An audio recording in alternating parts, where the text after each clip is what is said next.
Volunteering at the local animal shelter, I noticed something odd, a room that every animal seemed to avoid, where shadows seemed to move on their own.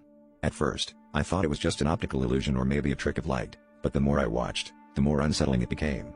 The shadows were not just flickers or blurs, they twisted and danced along the walls as if they had a life of their own. The dogs would whimper and pull back, and the cats hissed, their fur standing on end whenever they got too close. Curiosity gnawed at me, and I decided to investigate during my next shift, hoping to uncover the reason behind this eerie phenomenon. The room was cold, much colder than the rest of the shelter, and a thick layer of dust coated everything, suggesting it had been untouched for quite some time. As I stepped inside, the door creaked ominously behind me, and I felt a chill run down my spine.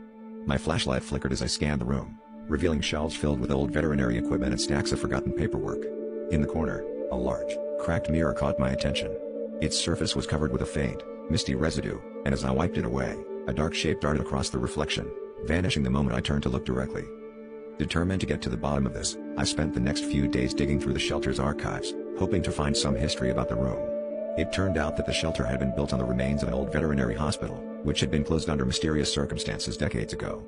The room, once a surgical theater, had been the site of numerous failed experiments on animals, led by a doctor whose methods were deemed unethical and inhumane. Rumors swirled about how he had attempted to trap the essence of life, and it was said that the shadows of those lost experiments still lingered, forever bound to the place of their suffering. Armed with this knowledge, I returned to the room one last time, determined to put the spirits at peace.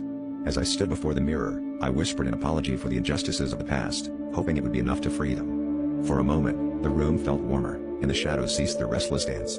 But as I turned to leave, I caught my own reflection in the mirror, only to see my shadow lagging behind, watching me with eyes that were not my own.